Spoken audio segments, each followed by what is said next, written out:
토요일 날 저녁에 도착해가지고 그 다음날 주일 예배를 섬기는 것이 여간 만만한 일이 아니었던 것을 이제 고백합니다. 오후 예배를 마치고 집에 가서 잠깐 한 10분 정도 깜빡 졸았는데 깰 때 제가 놀랐어요. 교회 안 간 줄 알고. 어렸을 적에 그런 일이 있잖아요. 학교 갔다 와서 낮잠 잔 다음에 학교 간다고 해서 가보면 저녁 6시에 학교에 아무도 없는 거. 꼭 그런 기분을 지난 주간에 느꼈고, 한 주간을 살면서 하루는 좋고 하루는 안 좋고 이게 반복이 되더라고요. 어떤 분이 저한테 그러셔요. 나이 탓이라고. 아직 그런 나이는 아닌 것 같은데, 마지막에 카라치에서 비행기가 결항되는 바람에 카라치를 탈출하느냐고 고생해서 그랬는지 좀 힘들었던 한 주간을 보냈습니다. 그래도 감사한 것은 오늘 또 만날 수 있어서 감사하고요. 어떤 분이 저한테 그러더라고요. 괜찮으세요? 이런 인사를 자꾸 하시는데 괜찮습니다. 멀쩡합니다. 기도해 주셔서 다시 한번 감사드리고요. 자세한 얘기는 기회가 되는 대로 카라치 이야기를 오늘 이제 처음 칼럼에 썼는데 기획문을 앞으로 한 두세 번 이상 더 쓸 예정으로 있습니다. 거기서 읽으시면 될 것 같고 사진만 몇 장 보여드리도록 하겠습니다. 사진 좀 올려주세요. 그 선한 사마리아 병원에 들어가면 오른쪽에 이제 숙소가 있고 왼쪽에 병원이 있고 가운데에 저 건물이 있어요. 아래층은 아가페 어린이집이고요. 2층은 교회입니다. 저 오른쪽에 체크무늬 입으신 분이 치과 의사인데 원래는 목사님이셨다가 선교사를 부름을 들으시고 늦가기로 치과 대학에 가셔서 공부하셔서 자격증 따고 지금 치과에서 봉사하시는데 70이에요. 연세가. 네, 잘 찾아보시면 저도 있을 겁니다. 네, 여기 좀 쉬운 문제가 나왔네요. 됐습니다. 바꿔주세요. 네, 저 이 사람 보이시는 분들 보이실 텐데 너무 더워서 저렇게 입어요. 그리고 이따 목도리가 추워서 목도리 두른 게 아니라 목도리 두르고 있다가 햇빛에 나가면 얼굴을 칭칭 감고 나가는 옷인데 오른쪽에 장인요, 왼쪽에 저희 집사람이 정통 목장하고 가운데 있는 원피스 입으신 분이 아까 말한 치과 의사의 부인입니다. 35년 동안 카라치 병원에서 사역하고 있는 간호사인데 60인 것 같아요. 나이는. 근데 늦가기로 최근에 결혼했다고 들었습니다. 서로 혼자 살다가 우리 기왕에 혼자 사는 이상 인생 같이 살자 같이 결혼했고 자 문제 드립니다. 애가 있을까요 없을까요? 잘도 하시네요. 넘어갑니다. 이게 병원 의료진들과 찍은 사진이에요. 다는 못 왔고요. 경비 아저씨, 관리인, 운전기사, 간호사, 의사분들이 같이 찍었습니다. 제 옆에 있는 분이 남자분이 원장이시고요. 왼쪽에 있는 여자분은 누군지 몰라요. 한 번도 말을 안 섞어봐가지고. 네. 이 사진이 이제 재밌는 사진인데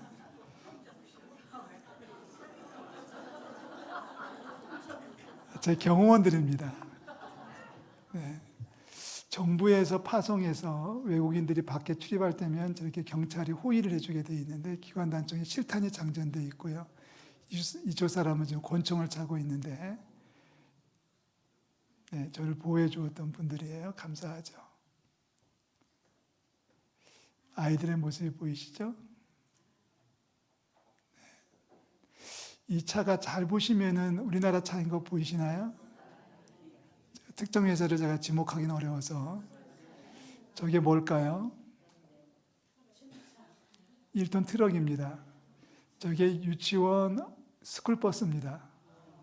저게 50명씩 태우고 다닌다고 그래요. 가득히 싣고 저기 보시면 이제 양쪽에 안 보이겠구나. 양쪽에 나무 의자가 있고 가운데 이제 쉬운 말로 때려 실어가지고 이제 유치원 버스를 운영하고 있는 차가 저 차입니다. 한 번도 본 적은 없지만 그렇게 들었습니다. 네. 이 아이가 생후 이틀 된 아이일 텐데요. 거기 산부인과 병동이 있어서 이제 문제는 제왕절개를 거의 100% 하더라고요. 저 나라는. 왜냐 물었더니 간호사 하는 설명이 인큐베이터 들어갈 시기만 지나면 그냥 수술을 해버린대요. 안 그러면 엄마가 잘 못 먹기 때문에 오히려 부작용이 나서 아이가 안 좋을 수 있어서 어느 정도만 되면 그냥 그래서 애들이 3명이 있었는데 2.6kg, 2.5kg, 2.7kg인데 진짜 예뻐요. 여러분보다 눈썹이 훨씬 길어요. 네.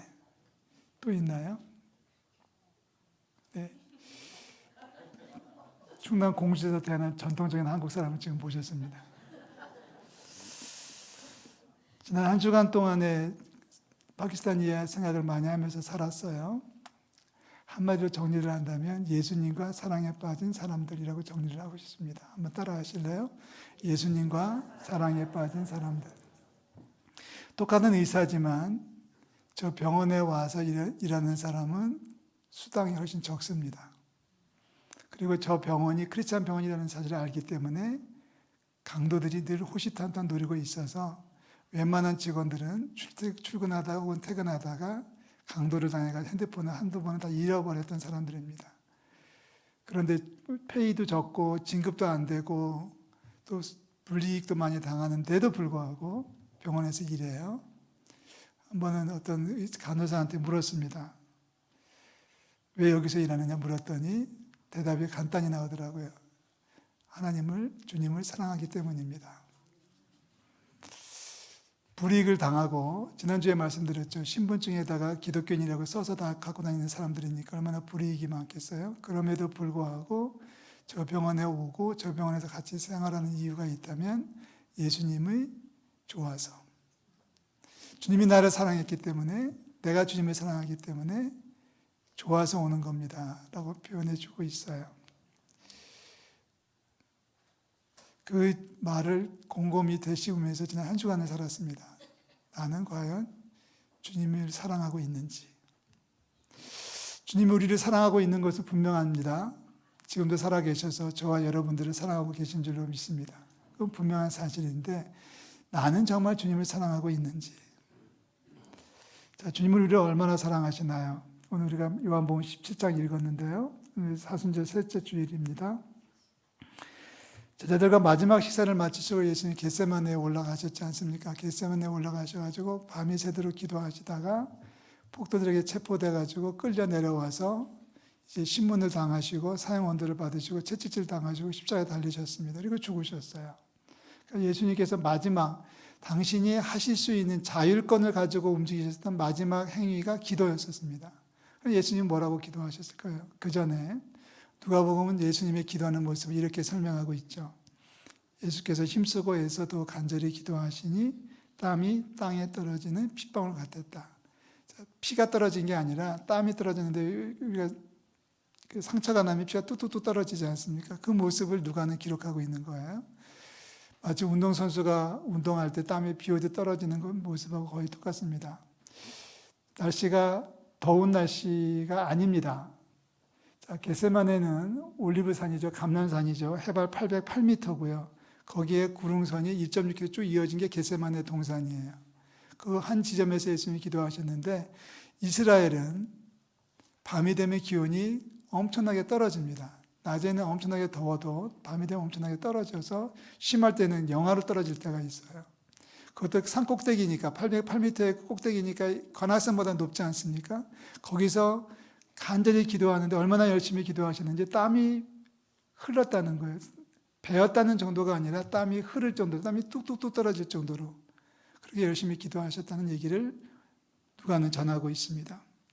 그런데 오늘 요한복음 17장에서는 예수님의 기도하는 모습이 아니라 기도하셨던 내용을 소개를 하고 있어요. 17장 1절부터 마지막 절까지가 예수님의 기도문인데요. 그 중에서 우리는 한 군데를 읽었습니다. 공통점이 있다면 15절과 20절 말씀입니다. 여러분 15절에 뭐라고 합니까? 다 같이 읽어볼까요? 15절 내가 비옵는 것은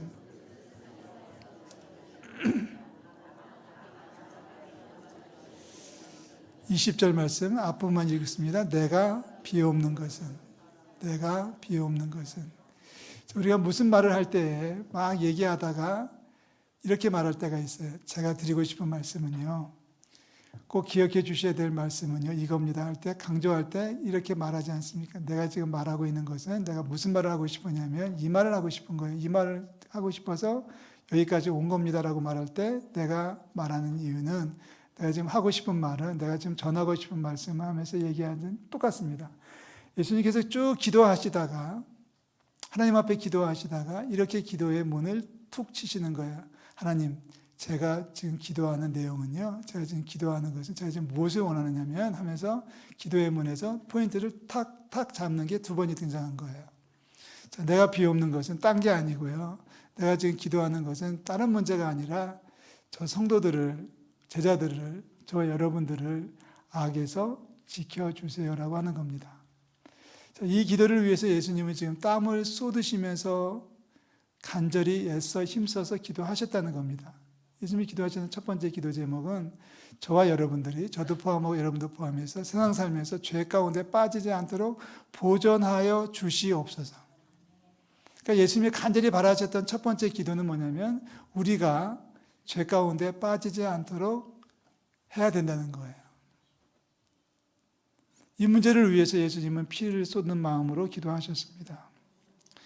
창세기에 보면은 죄가 문 앞에 엎드려 있다라고 되어 있습니다.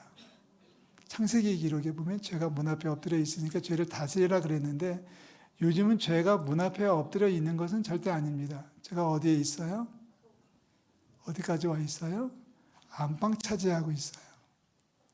죄를 지으려고 집 밖까지 나갈 필요가 없이 그냥 집 안에서 얼마든지 죄를 지을 수 있고, 아니 안방 차지하고 있는 정도가 아니라 우리 마음속에 들어와서 우리를 들었다 놓았다 하고 있는 것이 죄의 세력입니다. 그 죄를 다스리지 못하면 죄인이 되는 거고 하나님 앞에 심판을 받을 거예요. 그래서 예수님은 마지막 피땀을 흘려가면서 기도하셨던 내용이 뭐냐면 하나님, 쟤네들 좀 죄 좀 짓지 않게 해주세요. 이 얘기입니다. 마치 그 부모님의 아들을 향해서 얘기하면서 너 제발 좀 죄 좀 범하지 말아라고 부탁하는 뭐 그런 심정 그 이상의 따뜻한 마음으로 얘기하는 겁니다. 하나님, 제가 한 가지 기도하는 게 있는데요. 하나님, 제가 한 가지 원하는 게 있는데요. 쟤네들 좀 죄 좀 범하지 않게 해주세요. 죄 가운데 좀 살지 않게 해주세요. 사순절 셋째 주간입니다. 악에 빠지지 않게 보존되기를 주의 이름으로 축복합니다. 하나님께서 보실 때 잘못됐다라고 하는 버릇이나 습관이 있다면 이번 한 주간에 좀 끊고 싶지 않으십니까? 그리고 주님 앞에 다시 나와서 하나님 도와주세요라고 기도해야지. 여전히 죄를 가지고 있으면서 죄를 끊으려고도 노력하지 않으면서 계속해서 죄를 범하면서 하나님 저 좀 받아주세요를 말하는 것은 좀 앞뒤가 안 맞는 것이 아닐까 싶어지네요. 이번 한 주간 사순절 셋째 주간에 죄를 멀리하고 죄의 유혹을 이겨내는 여러분들 되시기를 주의 이름으로 축복합니다. 20절 넘어갑니다. 두 번째 예수님께서 또 한 번 얘기하시죠. 또 하나 제가 빌고 있는 게 있는데요. 제가 원하는 게 있는데요. 라고 하면서 제가 비옵는 것은 이라고 말씀하셨던 20절 말씀에서 예수님은 이렇게 말씀하십니다. 저 사람들 좀 싸우지 않게 해주세요. 싸우지 않게 해주세요. 예수님의 용어로 표현하면 하나 되게 해주시옵소서라고 얘기하고 있습니다. 22절 말씀이죠. 이는 우리가 하나가 된 것 같이 그들도 하나가 되게 함이니이다. 쉬운 말로 하면은 하나님 성도들 서로 싸우지 좀 말게 해주세요 라고 하는 기도를 예수님은 피땀 흘려가면서 하셨다는 거예요. 요즘 세상이 흉흉해서 가정이 갈라지고 교회가 분열하고 있습니다. 정치적 견해가 다르다고 해서 나라가 지금 둘로 나뉘어져 가고 있습니다. 어떤 학자의 말을 빌린다면 양극화가 아니라 이제는 아령화 사회가 되어가고 있다는 말까지 등장했습니다. 아령 여러분 아시죠? 운동할 때 쓰는 아령. 이쪽에 쇠뭉치가 있고 이쪽에 또 쇠뭉치가 가운데 연결되어 있는 것이 아령 아닙니까? 이쪽에 한 팀이 몰려있고 이쪽에 한 팀이 몰려있는데 만약에 가운데 손잡이가 끊어지면 부러지면 양쪽 다 망하는 거예요. 지금 그런 사회가 되고 있다는 지적을 듣고 있습니다. 그래서 예수님 마지막 우리를 위해서 무릎을 꿇고 엎드리셨습니다. 그리스도인들이 서로 갈라서지 않고 하나가 되게 해 주시옵소서라고 기도하시면서 피땀을 흘리셨어요. 이번 사순절에 우리의 미션 또 하나는 여러분 만약에 누군가의 관계가 끊어져 있다면 이번에 회복할 수 있기를 축복합니다. 누군가 말도 안 하고 살던 사람이 있다면 이번에 말을 트고 관계가 회복되어야 되고 만약에 부부가 그렇다면 부부관계가 회복될 수 있기를 주의 이름으로 축원합니다. 여러분 그렇지 않습니까? 남편과 아내가 의견이 다를 수 있어요. 의견이 다르다고 해서 이혼합니까? 그건 아니지 않습니까? 어떤 가정에 오른쪽에 있는 분이 있고 왼쪽에 있는 분이 있다고 치더라도 부부는 부부여야 되는 것처럼 이쪽 성도는 이쪽이고 이쪽 성도는 이쪽에 있다고 하더라도 교회는 하나가 되어져야 됩니다. 어느 교회가 그런다는 얘기를 듣고 제가 무릎을 쳤어요. 교회가 둘러 갈라졌다는 겁니다. 요즘 정치적 용어로 말하면 극우가 있고 극좌가 있고. 그래서 결국은 회의를 해가지고 아침 9시에는 극우가 예배하고 11시에는 극좌가 모여서 예배하기로 했다는데 이 교회입니까? 아무리 정치적 견해가 다르다고 하더라도 함께 모여서 예배하는 게 교회예요. 할렐루야. 그래서 부탁합니다. 정치적 견해가 다르고 세상 보는 눈이 다르다고 할지라도 서로 미워는 하지 말자고요. 아멘. 의견이 다르다고 해서 서로 싸우지 말자고요. 서로 미워하지는 말자고요. 서로 저주하지는 말자고요. 나와 다르다고 해서 서로 폭행하지는 말자고요. 그도 우리나라 사람이고 저도 우리나라 사람이고 그도 우리 성도고 저도 우리 성도일 텐데 우리 가족인데 형제 자매인데 왜 서로 그렇게 저주를 뽑으면서 주먹을 휘두르는지 모르겠어요. 그런 사회가 돼서는 안 돼요. 복음은 정치적 견해를 뛰어넘는 겁니다. 정치적 견해가 달라도 함께 모일 수 있는 게 복음이에요. 제가 지금 확인하고 있는 작업이 하나 있는데 국회에서 일주일에 한 번씩 두 번씩 기도회로 모이는 모임이 있거든요. 국회의원들 모이는 모임이 있어요. 전에는 여당 국회의원과 야당 국회의원이 서로 막 회의 시간에 싸워도 예배 시간이 되고 기도회 시간이 되면 여야 국회의원이 모여서 예배를 했대요. 요즘은 안 한대요. 미워서.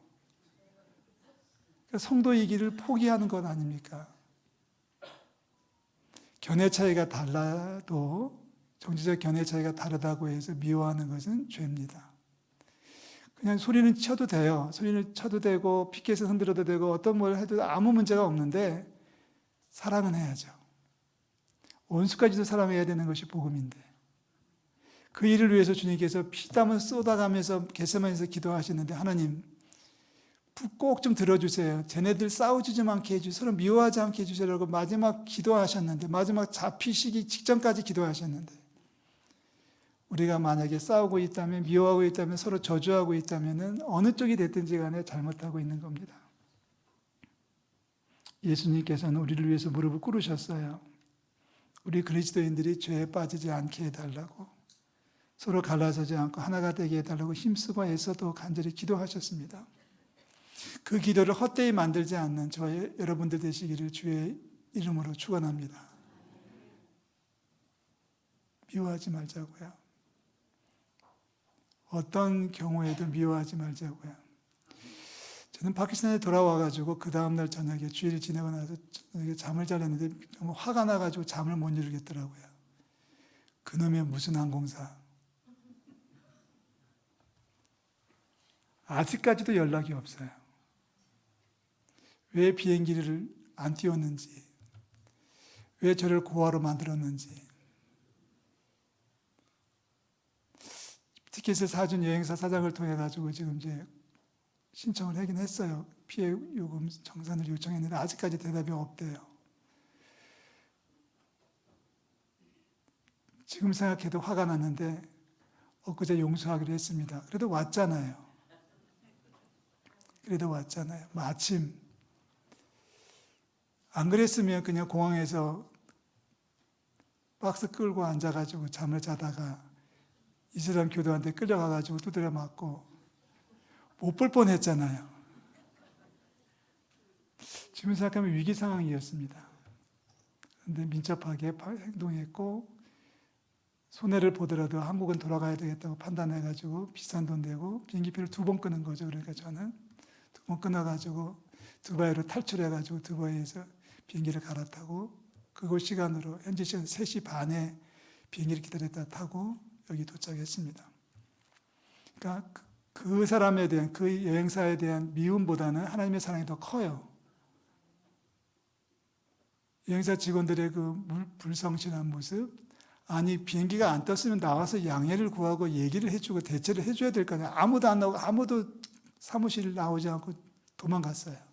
전화도 안 받고 인터넷도 끊어버리고 다시는 그 비행기 타나 봐라. 그래도 일국의 국적기인데 대한항공 큰 항공인데 대한항공만큼 큰 항공사인데 그랬습니다. 근데 미움보다는 하나님의 사랑이 더 커요. 그러면 됐죠. 그러니까 그 미워하는 감정보다는 하나님의 사랑을 더 많이 발견하게 된 거예요. 그러니까 감사한 거죠. 밥 사주고 싶어요. 아멘 하지 마세요. 밥 사주고 싶은 마음만 있는 거 실제로는 안 사줄 거예요. 자, 미워하는 감정보다는 사랑의 감정이 더 크기를 축복합니다. 미워하고 싶지만 사랑하고 싶은 마음이 더 간절하기를 주의 이름으로 축원합니다. 예수님 우리를 그렇게 사랑하셨잖아요. 아까 얘기했던 그 간호사처럼, 그 간호사 후보생처럼, 그 직원들처럼 하나님이 나를 사랑하셨고 나는 주님을 사랑하기 때문에 여기서 살고 싶어요. 비록 봉급은 적고 불이익을 당하고 때로는 폭행을 당하는 한이 있더라도 이 안에서 살고 싶어요. 여러분 아까 기관단총 경비원들을 보고 놀라셨겠지만 그 경비원들이 또 병원 구석구석에 있거든요. 근데 그 안에만 들어가면 안전해요. 병원 경내만 들어가면 병원 문이 닫혀 있어요. 그러다 이제 우리가 가면 열어주더라고요. 열어주는 그 사람도 기관단총을 메고 있어요. 그런데 그 안에만 들어가면 너무 행복하고 너무 좋아요. 도착해가지고 장윤영 선교사가 저한테 이제 방을 내주고 여기서 쉬세요 그래 놓고서 이제 1시쯤 돼가지고 자기 방으로 갔는데 가면서 키를 안 주는 거예요. 방키를 안 주고 가가지고 물었습니다. 장성교사님 방키는 줘야지 그랬더니 안 잠그셔도 돼요 그러더라고요. 제 앞에 방이 이제 아까 치과의사 방이었는데 그분들 방인데 아침에 나올 때 보니까 안이 다 보여요. 안 잠궜어요. 모기장만 쳐놓고 아무것도 잠금 장치가 아예 없어요. 그 안은 천국이에요. 안전합니다. 그 안에만 들어가면 안전한데 나올 때 이제 경찰이 호위를 한다는 얘기예요. 나올 때. 그 간호사 얘기를 하고 말씀을 마치겠습니다. 주님이 나를 위해 생명까지 주시는데 나는 뭘 드려야 될지 모르겠어요. 이게 그 간호사의 고백입니다. 그 고백이 그 간구가 제 마음속에 오래도록 남아 있습니다. 과연 나는 사랑을 받은 자인데 주를 위해서 무엇을 하고 있는가? 주님은 나를 그렇게까지 사랑하시는 나는 주님을 위해서 무엇을 하고 있는가? 라고 하는 질문을 하면서 지난 한 주간을 살았습니다. 시간이 지나면 좀 사라질 줄 알았더니 계속 뜨겁게 제 마음을 달구고 있는 질문이에요. 주님 나를 사랑해 주신 게 감사합니다. 나는 주를 위해서 무엇을 할까요? 저는 솔직히 용기가 없어요. 지금 이 나이에 치과 의사 되고 싶을 가능성은 거의 없습니다. 제가 그 원장한테 얘기했거든요. 제가 와서 도울 일이 있을까요? 원장 외과 의사 선생님인데 원장이 하는 말이 저보고 오려고 하지 마시고 돈만 보내세요. 기도만 보내주세요 그러더라고요. 할 일 많은데 목사님 직접 하려고 하지 마시고 사람을 보내주세요. 재정을 지원해 주세요. 기도를 후원해 주세요. 이렇게 얘기하더라고요. 이제 앞으로 이제 하나씩 풀어가겠습니다만은 풀어야 될 숙제는 그거죠. 나는 주를 위해서 무엇을 할 것인가. 다 같이 한번 따라해 보시겠어요? 주께서 나를 사랑하시오니 나는 주를 위해 무엇을 하오리이까. 그 표현 여러분 기억하십시오. 예수님과 사랑에 빠지는 저와 여러분들 되시기를 주의 이름으로 축원합니다. 다 일어나시죠. 우리 마지막 찬송을 부르겠습니다.